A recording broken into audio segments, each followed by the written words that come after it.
15회 국무회의입니다. 대통령께서 개회선언과 함께 모두 말씀을 하시겠습니다.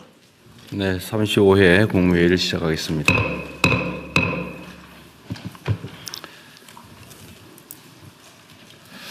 국민주권정부 출범 이후에 세종에서 개최하는 네 번째 국무회의입니다. 여러 차례 강조했던 것처럼 이미 한계에 이른 수도권 일극체제는 부동산 문제, 교육 문제, 청년 문제, 극단적인 양극화 등 현재 우리 사회의 모든 중대 문제의 출발점입니다.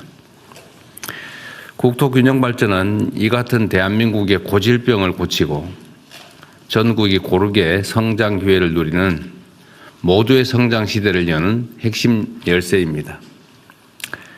특히 세종특별시는 대한민국의 균형 발전을 위한 역사적 결단이 탄생시킨 도시입니다.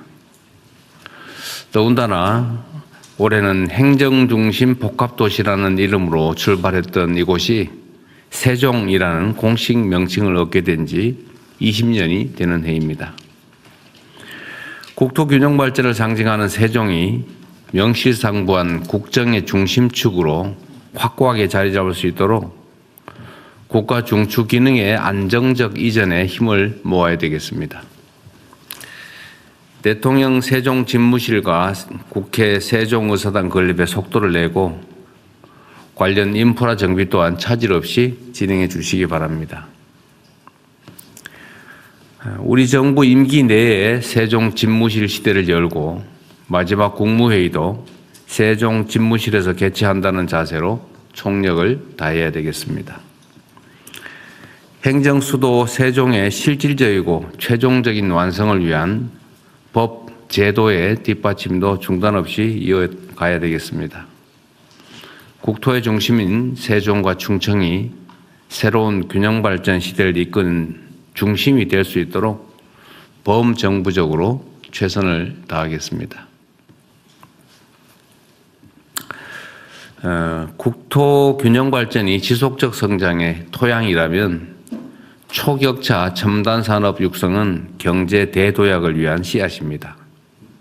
이를 위해 우리 정부는 반도체, 인공지능 데이터 센터, 피지컬 AI 등 3대 메가 프로젝트 추진에 국가적 역량을 모으고 있습니다. 어제 이와 관련한 민관 합동 점검 회의를 열었습니다.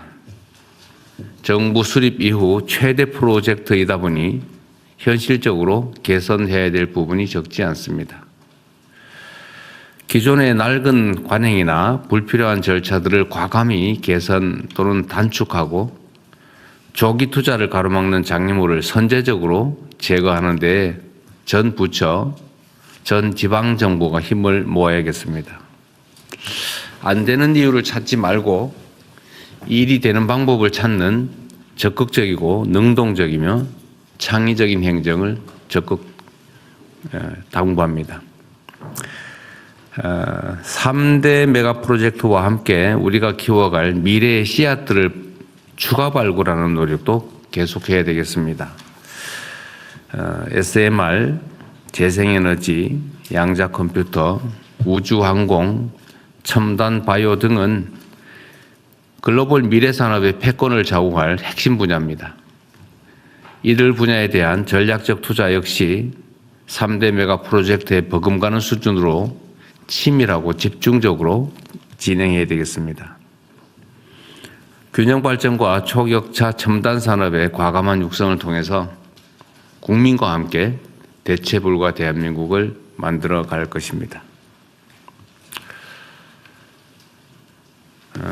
극한 폭염의 기세가 다소 누그러지긴 했는데 여전히 전국적으로 무더위가 계속되고 있습니다. 10일 기준으로 사망자가 28명이고 누적 온열 질환자가 3,237명이라고 합니다. 긴장의 끈을 놓지 말고 국민의 생명과 안전을 지키는 데 최선을 다해야겠습니다. 초유의 폭염과 폭우, 한파가 일상화되는 이런 기후 재난 시대를 맞이해서 사회 전반의 시스템 개선 노력도 필요하겠습니다. 특히 근거 규정이 미비하거나 담당 주체가 불분명한 주거 대책 때문에 보호의 사각지대에 놓인 국민들이 많이 계십니다. 기후재난 관점에서 최저 주거 기준의 개정을 적극 검토하고 고시원과 비닐하우스, 판잣집 같은 주택 이외 거처에 대한 개선 작업도 서두를 필요가 있습니다. 정책이 국민이 처한 상황을 따라가야지 거꾸로 국민의 삶을 기성제도에 억지로 꽤 맞추는 그런 우를 범해서는 안 되겠습니다. 공직자 여러분들께 기존 사회안전망 체계에 혹여 공백이나 부족함이 없는지 늘 부지런히 점검하고 어려운 국민의 삶을 세심하게 살피는 진정한 공복의 자세를 당부드립니다. 그리고 각 부처 장관님들 또 위원장님들 처장님들한테 한 말씀 드리도록 하겠습니다. 그 사회가 어느 방향으로 갈지 얼마나 성과를 낼지는 사실 공직자들의 자세와 또 실천에 달려 있습니다. 그리고 이 공직사회 규모가 워낙 크다 보니까 대다수는 열심히 일을 합니다. 열심히 일하고 충직하게 국민을 위해서 봉사를 하는데 그중에 일부는 또 주어진 권한을 악용해서 사적 이익을 추구하거나 해야 될 일을 또 제대로 하지 않는 경우가 있습니다. 근데 이 두 가지가 완전히 분리되기도 어렵고 또 그 양자는 언제나 공존하기 마련입니다. 그래서 잘하는 것은 격려하고 또 잘못된 부분은 징계를 해야 그 조직이 제대로 유지가 되고 또 그 조직 본연의 역할, 즉 국민에 대한 봉사, 국가에 대한 헌신이 가능합니다. 그래서 충직하고 또 유능하고 성과를 내는 공직자들에 대한 포상과 보상을 좀 더 철저히 해 주시길 바랍니다. 그리고 열심히 잘하려고 했는데 실패하는 경우에 대해서 이런 문책이나 감사를 배제해야 됩니다. 실수나 의혹에 따른 그 나쁜 결과, 뭐 이런 결과에 대해서 결과적 책임을 물어서야 누가 열심히 하겠습니까? 총리께서도 나름 준비하고 계신 것 같은데 잘 챙겨주시고요. 또 한편으로는 그 중에 일부, 아주 극히 일부에 해당됩니다만 무책임하거나 또 무능하거나 부조리, 부정부패 행위를 하는 경우에 대해서는 엄정한 문책이 반드시 병행되어야 됩니다. 그래서 옥석을 가려줄 수 있어야 되는 거죠. 성실하고 유능하고 충직한 공직자들이 자부심 가지고 자신의 일에 몰두할 수 있도록 그런 환경을 만드는 게 바로 저나 또 여기 계신 분들이 해야 될 일이라는 생각이 듭니다. 이상입니다.